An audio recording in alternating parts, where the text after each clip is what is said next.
Shalom saudaraku yang dikasihi Tuhan, puji Tuhan kita dapat bersekutu kembali pada kesempatan ini. Semoga saudara dalam kondisi yang sehat dan tetap optimis menjalani hidup ini karena ada Tuhan yang selalu mengasihi kita semua dan Dia Tuhan yang peduli pada anak-anaknya. Hari ini saya Cornelius Nugroho dari channel Berkat Baru akan menyampaikan renungan dengan judul Di balik ketaatan ada berkat menanti. Mari kita berdoa terlebih dahulu sebelum mendengarkan renungan hari ini. Allah Bapa yang penuh kasih sayang, Engkau Allah yang pemurah dan Allah yang memelihara hidup kami. Ya Bapa, kami menyadari bahwa dalam ketaatan kepadamu bukanlah hal yang mudah. Namun kami percaya bahwa Engkau akan memberikan kekuatan kepada kami untuk dapat melakukannya.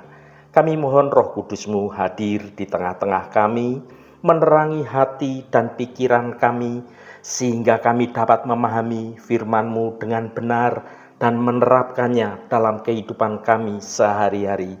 Ya Tuhan, berikanlah kami hati yang taat seperti hati-Mu. Ajarkanlah kami untuk selalu mendengarkan dan melakukan kehendak-Mu. Biarlah kami menjadi saksi-Mu yang setia di dunia ini. Terima kasih Tuhan. Dalam nama Tuhan Yesus Kristus kami naikkan doa ini ke hadirat-Mu. Haleluya. Amin. Saudaraku yang terkasih, selain menjalin hubungan yang dekat dengan Tuhan, ketaatan merupakan landasan penting agar kita dapat berjalan bersama dengan Tuhan. Ketika dua orang berjalan bersama, maka keduanya harus sepakat untuk menuju pada suatu tujuan yang sama. Kalau berbeda tujuan, pasti akan pisah jalan. Mengapa kita perlu memiliki ketaatan dalam hidup ini? Karena kita berjalan bersama Tuhan yang lebih tahu tujuan hidup kita dan segala jalan hidup kita, maka kitalah yang harus mengikuti dan seturut akan petunjuk dalam hal ketaatan kepada Tuhan. Mari kita baca Mazmur 119 ayat 19. Aku ini orang asing di dunia. Janganlah sembunyikan perintah-perintah-Mu terhadap aku. Saudaraku, ayat ini menggambarkan kerendahan hati dan kesadaran penulis Mazmur tentang statusnya sebagai orang asing di dunia. Sebagai orang percaya, kita pun dipanggil untuk menyadari bahwa di dunia ini, dunia ini bukanlah rumah kita yang kekal.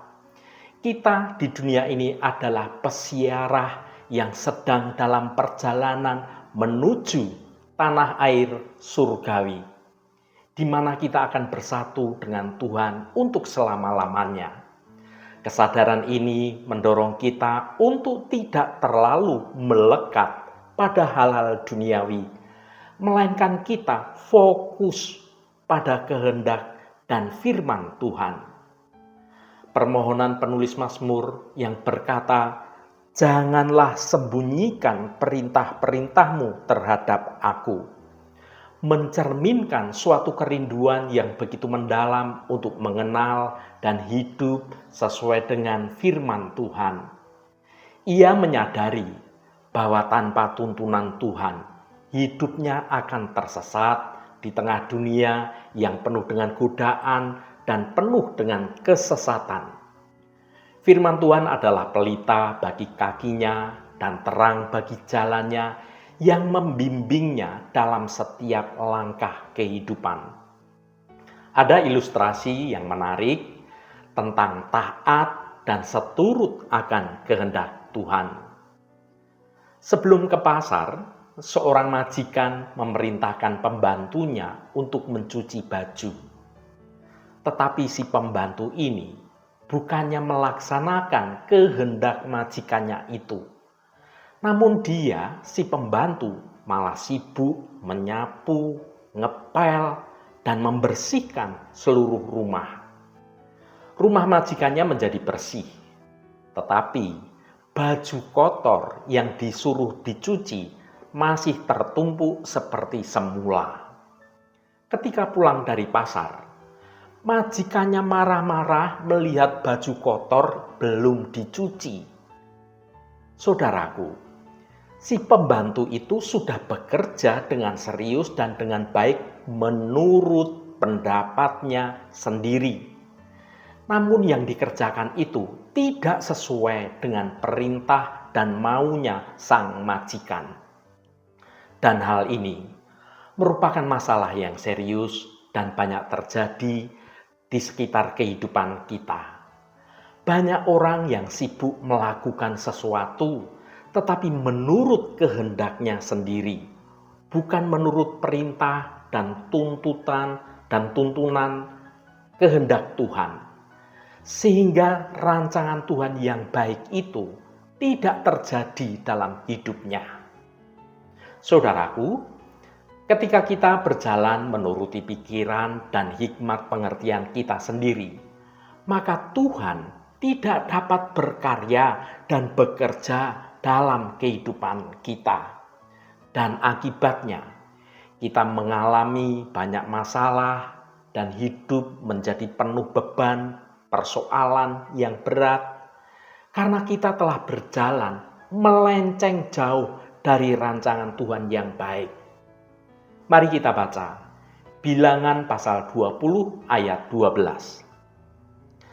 Tetapi Tuhan berfirman kepada Musa dan Harun, "Karena kamu tidak percaya kepadaku dan tidak menghormati kekudusanku di depan mata orang Israel, itulah sebabnya kamu tidak akan membawa jemaah ini masuk ke negeri yang akan kuberikan kepada mereka." Saudaraku, suatu ketika bangsa Israel mengalami peristiwa yang sulit dalam mendapatkan air. Bangsa Israel bertengkar dengan Musa. Mereka protes, mereka marah pada Musa. Kemudian Tuhan menyuruh Musa mengambil tongkatnya dan berkata kepada bukit batu supaya memberikan airnya. Tuhan menyuruh Musa untuk berkata. Namun Musa bukannya seturut dengan perintah Tuhan untuk berkata agar bukit batu itu mengeluarkan air.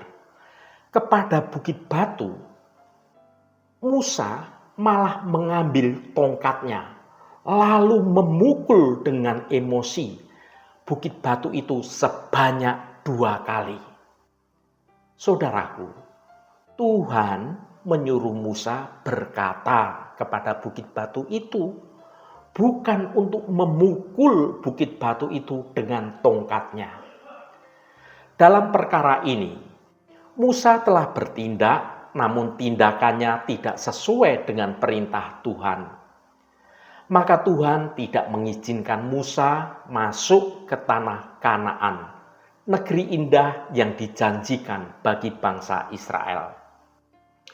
Dalam kasus lain, Tuhan berfirman kepada Saul untuk menumpas orang Amalek dan membunuh mereka semua. Tetapi Saul menyelamatkan Agag, raja orang Amalek, dan kambing domba dan lembu yang terbaik dan yang tambun. Akibatnya, Tuhan menolak Saul sebagai raja, karena Saul mengikuti maunya sendiri dan tidak tunduk dan seturut pada perintah kehendak Tuhan. Saudaraku, kita perlu belajar menaati sepenuhnya perintah Tuhan, bukannya memodifikasi perintah itu mengikuti kemauan kita dan demi memuaskan hawa nafsu kita. Seringkali kita ini bertindak sok tahu dan melawan perintah Tuhan yang maha tahu. Tuhan itu maha tahu, manusia itu sok tahu. Sadarilah saudaraku, janganlah kita mengubah perintah Tuhan menurut keinginan kita sendiri. Tetapi justru sebaliknya, sesuaikan keinginan kita sesuai dengan perintah Tuhan. Tahukah saudaraku, bahwa di balik ketaatan pada kehendak Tuhan, maka Tuhan menyediakan berkat yang melimpah atas ketaatan kita pada Tuhan. Ya saudaraku, di balik ketaatan ada berkat yang menanti. Mari kita baca Lukas pasal 5 ayat 5. Simon menjawab, "Guru, telah sepanjang malam kami bekerja keras dan kami tidak menangkap apa-apa. Tetapi karena Engkau menyuruhnya, aku akan menebarkan jala juga." Saudaraku, ada hikmat dunia yang mengatakan bahwa kegagalan merupakan kesuksesan yang tertunda. Dalam kehidupan masyarakat, apakah itu di dunia usaha, pekerjaan, studi, karir, sangat mendambakan yang namanya keberhasilan dan keberuntungan. Namun kenyataan seringkali menghadapi pengalaman pahit dan menyakitkan, yaitu kegagalan. Kegagalan bisa menimpa siapapun tanpa memandang status sosial, ras, maupun pendidikan seseorang. Semua orang pernah mengalami kegagalan. Demikian halnya dengan seorang nelayan yang bernama Petrus yang sehari-hari hidup di lautan dan sangat mengenal situasi. Dia seorang nelayan yang sangat berpengalaman. Musim di mana ikan-ikan di laut itu bisa ditangkap, dia mengerti. Namun pada waktu itu, ia sudah bekerja keras mencari ikan sepanjang malam, namun tidak mendapatkan seekor ikan pun. Berpuluh kali ia menebar jala, dan saat jala itu ditarik, dia tidak mendapatkan ikan seekor pun. Petrus dalam hatinya berpikir, "Tumben, pada kemana ikan-ikan ini? Kok hilang? Tidak ada yang masuk dalam jalaku." Padahal ikan merupakan nafkah utama untuk menghidupi keluarganya sebagai nelayan. Penghasilan utama yang sangat diharapkan tidak membawa hasil. Saudaraku yang dikasihi Tuhan, demikianlah realita pergumulan yang dihadapi banyak orang, termasuk kita sebagai anak-anak Tuhan, yakni kegagalan. Kegagalan dan kegagalan. Meskipun kita sudah bekerja dengan keras, bekerja dengan sungguh-sungguh, bekerja dan berusaha menurut maunya kita sendiri. Di saat Petrus mengalami pergumulan itu, datanglah Tuhan Yesus dan masuk ke dalam perahunya serta berkata, "Bertolaklah ke tempat yang dalam dan tebarkanlah jalamu untuk menangkap ikan." Perintah Tuhan Yesus itu sepertinya tidak masuk akal. Sebab pada umumnya kebiasaan nelayan mencari ikan itu di waktu malam hari, dan di saat itu hari sudah menjelang pagi, menjelang siang bahkan. Tentu bagi Petrus, nelayan yang sudah berpengalaman itu berkata dalam hatinya, "Ya Tuhan, mustahillah mendapatkan ikan di siang hari. Aku kan nelayan yang berpengalaman dan mengerti daerah ini." Tetapi Petrus begitu percaya dan taat pada perkataan Tuhan. Jawabannya kepada Tuhan, "Guru, telah sepanjang malam kami bekerja dan kami tidak menangkap apa-apa. Tetapi karena Engkau menyuruhnya aku akan menebarkan jala juga. Kita melihat bagaimana iman dan ketaatan Petrus membuahkan mukjizat terjadi. Mereka menangkap sejumlah besar ikan sehingga jala mereka mulai koyak. Ketika mereka bekerja seturut dengan perintah Tuhan, maka saat itu juga Tuhan turut bekerja mendatangkan mukjizat dalam hidup kita.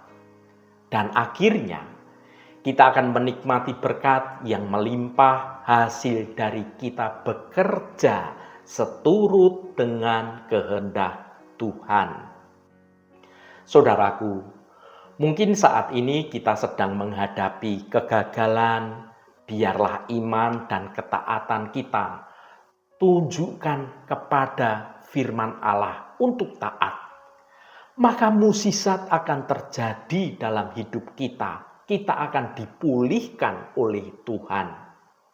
Mari kita baca Ulangan pasal 28 ayat 1 dan 2. Jika engkau baik-baik mendengarkan suara Tuhan Allahmu dan melakukan dengan setia segala perintahnya yang kusampaikan kepadamu pada hari ini, maka Tuhan Allahmu akan mengangkat engkau di atas segala bangsa di bumi.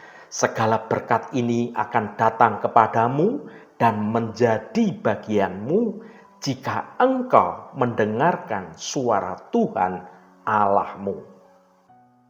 Saudaraku, Ulangan pasal 28 ayat 1 dan 2 merupakan bagian dari firman Tuhan yang mengingatkan kita tentang pentingnya ketaatan dan kesetiaan dalam mendengarkan serta melakukan perintah-perintah Tuhan. Ayat ini dimulai dengan syarat yang sangat jelas. Jika engkau baik-baik mendengarkan suara Tuhan Allahmu dan melakukan dengan setia segala perintahnya yang kusampaikan kepadamu pada hari ini. Ini menunjukkan bahwa berkat Tuhan tidak datang secara otomatis, tetapi melalui suatu respon kita terhadap kehendak Tuhan. Pertama, mendengarkan suara Tuhan adalah langkah awal yang sangat penting.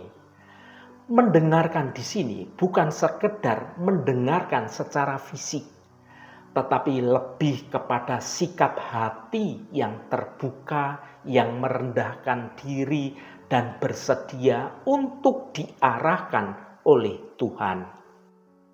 Ini mengajarkan kita bahwa hubungan dengan Tuhan itu dimulai dari kesediaan kita untuk mendengar firman-Nya melalui pembacaan Alkitab, melalui doa dan nasihat dari Roh Kudus yang berbisik dalam hati nurani kita.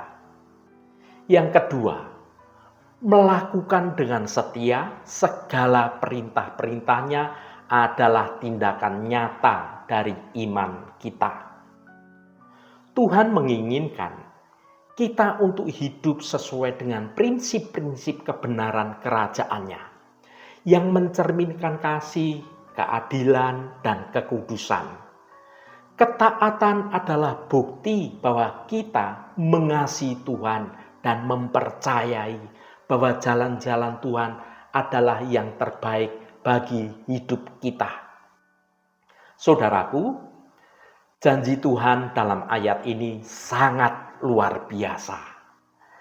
Maka Tuhan Allahmu akan mengangkat engkau di atas segala bangsa di bumi. Segala berkat ini akan datang kepadamu dan menjadi bagianmu jika engkau mendengarkan suara Tuhan Allahmu. Tuhan tidak hanya menjanjikan berkat secara materi atau kesuksesan duniawi saja, tetapi juga mengangkat secara rohani.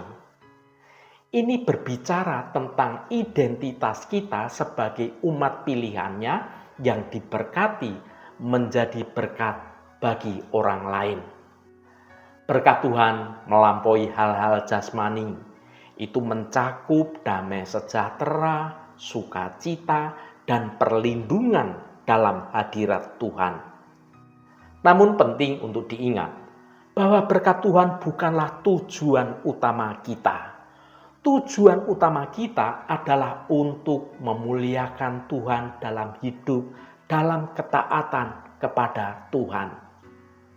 Berkat Tuhan adalah hasil sampingan dari hubungan kita yang dekat, yang benar dengan Tuhan. Jika kita fokus pada berkat-Nya tanpa mengutamakan ketaatan, kita ini bisa terjebak dalam mentalitas memberi untuk menerima, yang sesungguhnya bertentangan dengan prinsip kasih dan pengorbanan yang diajarkan oleh Yesus. Saudaraku yang dikasihi Tuhan, sebagai renungan mari kita bertanya pada diri sendiri, apakah kita benar-benar mendengarkan suara Tuhan dalam hidup kita sehari-hari? Apakah kita setia melakukan perintah-Nya, bahkan ketika itu tidak mudah atau tidak populer sekalipun? Apakah kita mencari Tuhan lebih dari sekedar berkat-Nya? Mari kita menjadikan ketaatan sebagai gaya hidup kita, percaya bahwa Tuhan yang setia akan memenuhi janji-Nya dan membawa kita kepada rencana-Nya yang terbaik. Carilah dahulu kerajaan Allah dan kebenaran-Nya, maka semuanya itu akan ditambahkan kepadamu. Haleluya, Tuhan memberkati kita semua. Mari kita tutup renungan ini dengan berdoa. Allah Bapa yang kami puji dan kami sembah dalam nama Tuhan Yesus Kristus, terima kasih atas firman-Mu yang sudah kami dengar pada kesempatan ini. Bapa, sungguh kami rindu untuk hidup kami bertumbuh dalam kasih karunia-Mu, supaya kami dapat menjalani hidup seturut akan kehendak-Mu dalam kebenaran-Mu. Hidup kami menjadi bertumbuh dalam ketaatan akan kebenaran firman-Mu sebagai bentuk kasih kami akan Engkau. Dan kami bersyukur kepadamu karena di dalam ketaatan kami kepada Engkau, Engkau Tuhan telah menyediakan berkat yang melimpah dalam hidup kami. Terima kasih Tuhan. Tuhan, secara khusus kami berdoa untuk saudara-saudara kami dimanapun berada yang saat ini sedang menderita sakit. Kami mohon jamahan Engkau di dalam nama Tuhan Yesus Kristus. Kuasa penyembuhan terjadi sehingga saudara-saudara kami yang menderita sakit akan menerima kesembuhan yang datangnya dari Engkau. Jamahan dan lawatan Engkau juga terjadi pada saudara-saudara kami yang saat ini sedang dalam persoalan dan pergumulan. Engkau bukakan jalan keluar yang baru agar hidup mereka senantiasa boleh menikmati berkat-berkat kemurahan-Mu. Berkati mereka yang hari ini berulang tahun Tuhan. Engkau tambahkan 1 tahun lagi. Terima kasih buat anugerah-Mu, umur panjang di tangan kanan dan kekayaan serta hormat di tangan kiri. Berkat Tuhan mengalir bagi setiap mereka yang hari ini berulang tahun. Terima kasih Tuhan. Segala hormat, pujian, dan ucapan syukur hanya bagi nama-Mu Allah yang kudus. Saudaraku, mari kita berdoa. Bapa kami. Bapa kami yang ada di surga, dikuduskanlah nama-Mu, datanglah kerajaan-Mu, jadilah kehendak-Mu di bumi seperti di surga. Berikanlah kami pada hari ini makanan kami yang secukupnya, dan ampunilah kami akan kesalahan kami, seperti kami juga mengampuni orang yang bersalah kepada kami. Dan janganlah membawa kami ke dalam pencobaan, tetapi lepaskanlah kami daripada yang jahat. Karena Engkaulah yang empunya kerajaan dan kuasa dan kemuliaan sampai selama-lamanya. Saudaraku, bukalah hatimu dan tengadahkan tanganmu. Terimalah berkat Tuhan. Tuhan memberkati engkau dan melindungi engkau. Tuhan menyinari engkau dengan wajah-Nya dan memberikan kasih karunia. Tuhan menghadapkan wajahnya kepadamu dan memberikan damai sejahtera. Berkat anugerah dari Bapa Surgawi, cinta kasih karunia dari Tuhan Yesus Kristus, dalam persekutuan dan penghiburan Roh Kudus, menyertai kita semua sekarang ini dan sampai selama-lamanya. Dalam berkat Tuhan Yesus Kristus, haleluya, amin. Puji Tuhan, saudaraku semua, saya percaya firman Tuhan hari ini sudah menjadi berkat yang akan menuntun hidup kita semua. Roh Kudus senantiasa menolongmu dan menuntunmu untuk dapat hidup dalam jalan kebenaran Tuhan.